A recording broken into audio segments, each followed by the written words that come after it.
Hey guys, so this week is reading vlog. I set up my new shelf, so you guys saw that it took me a little longer than normal, but I'm getting used to doing things myself. Yeah, all that. Like I said in the previous vlog, I was gonna start Luster. I did. I am in a chunk of it, and so far I don't know about this, guys.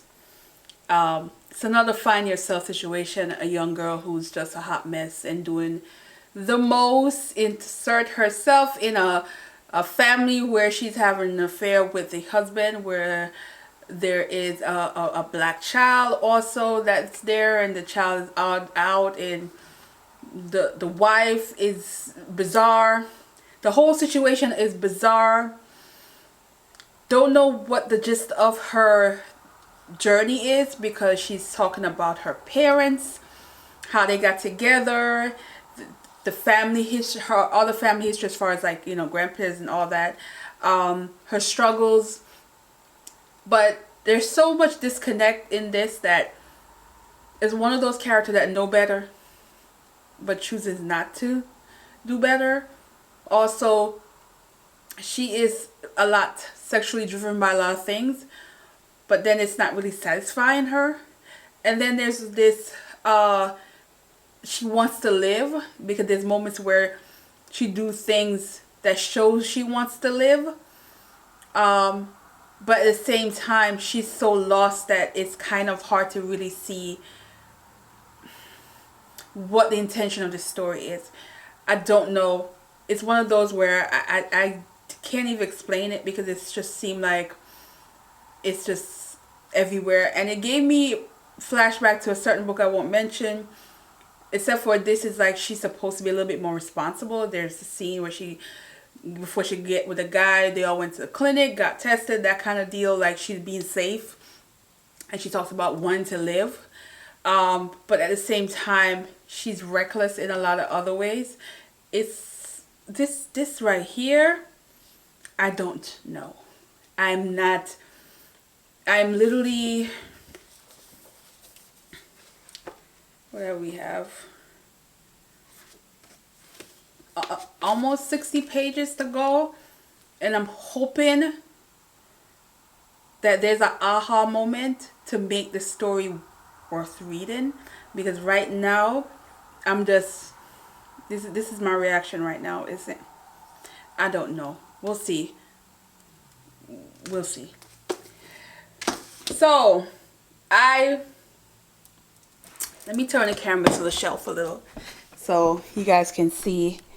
So this shelf situation is not much on there. It's not anything really. I just stuck these right here. These are my Harlem Renaissance books, and I think I'm gonna keep them here. I just don't know how I'm decorating here. And then I have like some basket for storage, and I got a huge one in the bottom as well. I just don't know what I'm doing yet. I ordered some book holder so that I think I'm gonna line this up here so I have space to add stuff. And then I'm gonna probably get another plant, too small. I want a small plant to add some kind of decoration. And then I still have this space here to put books as well. So I'm considering putting more classics on this, and that's what I'm thinking for right now. And then leave the bottom for like my journaling storage situation. So, but it took me a while to build it, but guys, I'm proud of myself.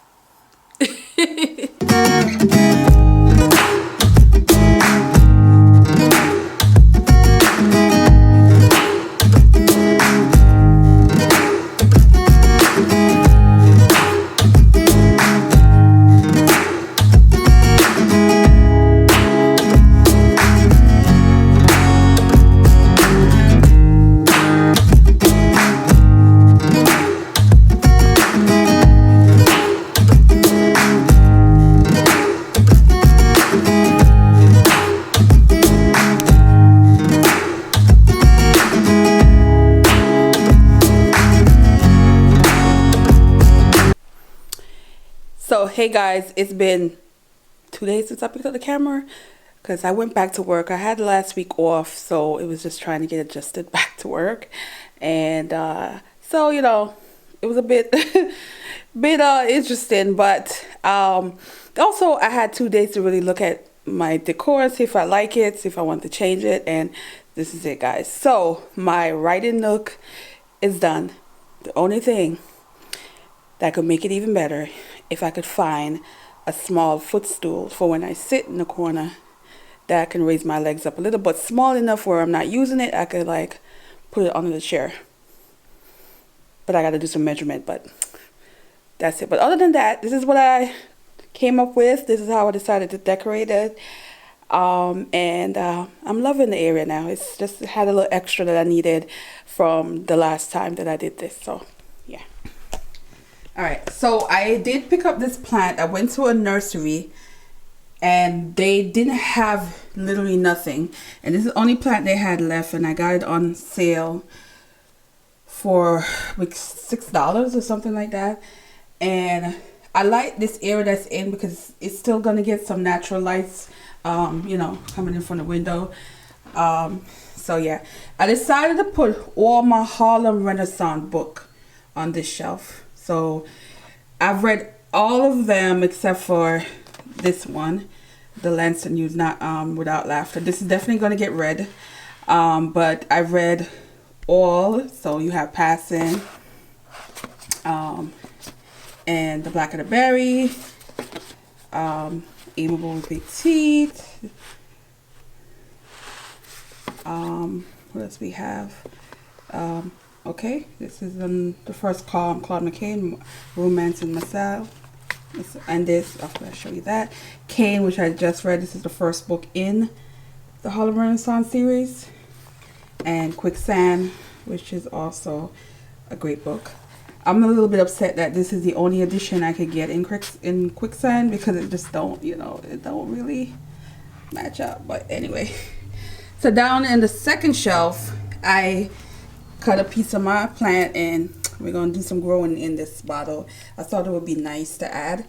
And then this so far, just bits and bobs I'm going to put in here. So far I just have washi tape, but I like that I have it. I can sew stuff in there. I had to put my Jamaican author, Tall History of Sugar. You know, guys, I love this book. I reviewed earlier.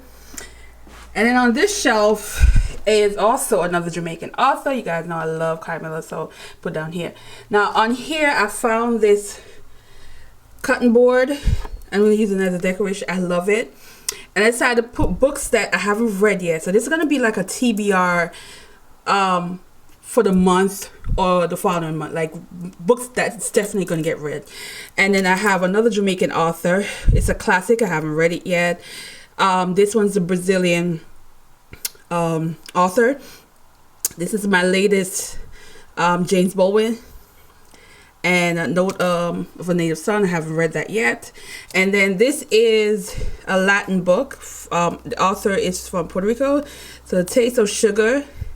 All this sugar on the shelf. And I definitely want to read it for the Latin X-a-thon.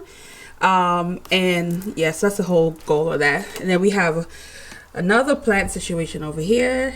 And it's just so nice. I can't wait for this to start getting some roots. And then down here is a bunch of journal stuff and stickers and anything extra that's down here.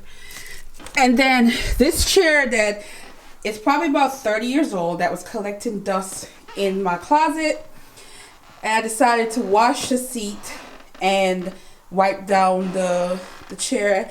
And I think it'd be good just to have here.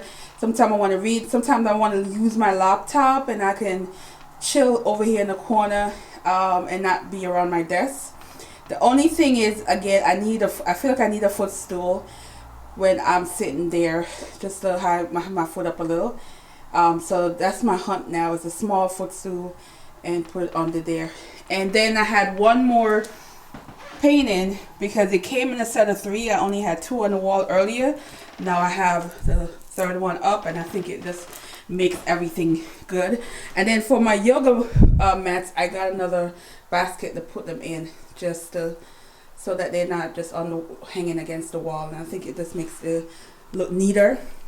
But yeah, this is what I have, and I am loving the area now. So I also picked up some baskets for down here. So now I'm just putting like my journaling books in the bottom here, a bunch of my inks down here, and store my paper stuff there, and just to make it a little bit more organized.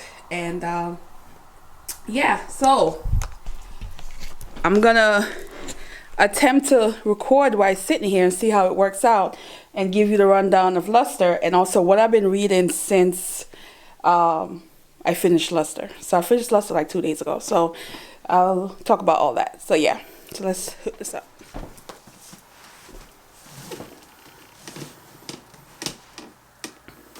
So guys, what I've been reading since I finished Luster. I started Charles Dickens, Oliver Twist, and I'm really chunk of it.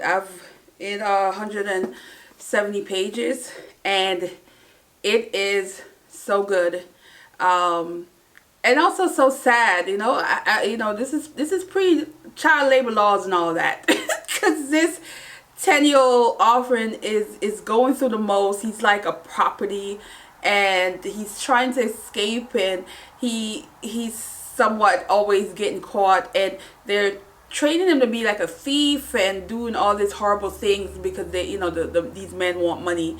And it's not just him, there's other children who are like in his situation, and how they're bribing, and people are believing some of the things they're telling them. But this child has a moment where he's fight back. There's that moment when they wanted to trash his mother, wasn't having it, and how he did get in the hands of an old couple who were taking care of him. He wasn't, the kid was going through it. And I'm just curious how it's going to play out, because he's going to get older and he's going to not deal with it. And he's right now about 10 years old. But I love how Charles Dickens is writing these characters and these side characters in there, who are, we even have it on him. But I'll talk more as the months go on, because this is going to be a slow read for me, because when it comes to Charles Dickens, it typically don't rush through it. But this one, I find myself rushing through it because it's easy to read compared to the other one. I don't know, just me, but I'm getting through it. So The book now we're going to go back to is Luster. Now, in the beginning of the video when I talked about this, how I was feeling, I still conflicted in that because I feel like this book is for a certain kind of audience. And what I would say, it is a book that is centered around finding yourself, around belonging, and to be seen in essence, especially when you get to the end. It's, you know, like that whole idea I was here. What was bizarre is how the story is told. It is told through the eyes of a 23-year-old woman who has somehow inserted herself in this family, in this husband and wife who are white, and adopted a black girl who is grateful to be adopted and wants to make sure that this is her forever home and not something goes on and she has to leave. And she's struggled, you know, at 13, how to do your hair as a black person amongst people who don't understand your hair or cultural things, and trying to fit in essence, that the little girl in there. But then, you know, the main character, she is, you know how I always feel like when you know better, you do better. But in this case, she know better but not doing better, that kind of deal. And I was very much, had moments of where it was just bizarre. It was her, you know, she's having an affair with the husband. The wife is somewhat okay with it, but not really okay with it. And then there is the consequence of certain action and how that played out through the end of the book. But at the same time, I like that there is a not really what the word, not solution, but I like that in this book that you get a character who is complicated and frustrating at time, but she got her moment of realization that she is worthy and she can do better, and she can get to a place in her life that that she can grow. It's not perfect, but she can grow. She's an artist, and a lot of times you do have stories with artists who are very complicated and how their mind works and how they look at life. And you can see this in this story as well, but it's done in a way where it ties in more at the end. I think in the beginning for me it was just like not another damn mental health book. That's how I felt. But I'm glad that I gave it a chance, you know, toward the end to really understand what the hell is going on in this story, because it did tie up and made sense ultimately at the end. You do get the grasp and the gist of the story, but it was a rocky road to get there for me. So I would say try it, but I definitely feel like this is not a book for everybody. There's a certain audience that's going to enjoy this book, and there's a certain audience that's just going to think like this is not for them. And that is understandable, because I'm somewhat in the middle where I feel like this is not pretty much, I don't know if I'm necessarily the audience for this book, but I got the gist of the story, and I understand the complicated mental health or finding yourself and self-growth and self-worth of this storyline. So so that's where I'm gonna leave it at. And yeah, so you know, a girl going back to this. Oh, and I did buy a new book. It's a romance. It's old school. So I got, oh my god, this sticker story is just so annoying. So annoying. Why do these people always do this? So it's a romance, and I might start this weekend. I just feel like it's a feel-good book. But then I'm like, I might get back to the Dickens. But it says, be careful what you click for. And this is Mary B. Marson. This is an old school author. This is back in the late 90s, or the 90s? I Did she? Oh, it was the early 2000s. No, I think she had books in the late 90s. I have some old books from this author, and I haven't picked up anything from her in many years.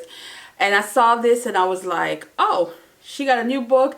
Let me pick it up. And then I like it because it's a group of friends and their love life. And, you know, I like that story, the grown black folks that got some career going on and looking for love. And then one of the character also named is Kingston. So, you know, my last book I wrote, romance, you know, character name is Kingston. I don't know what's up with these Kingston name, but I'm ready. So I'm thinking of probably getting through this weekend. And it, you know, it's romance. So romance, you could fly through romance so much quicker than, like, you know, other books. So yeah, so I'm gonna leave it at that, and I am going to end this vlog. And the next vlog, a few people asked about time management and how I do it all and still work. It is a struggle, but I'm gonna do the next video talking more about how I get through the day and, well, the week, because I do usually plan for the week, and how I can do it all with and time management and still work a full-time job and do it all, you know, this, my blog, and all the personal things I have going on. So yeah, that's gonna be the next vlog. And so yeah, thanks for watching, guys, and thanks for supporting the channel. So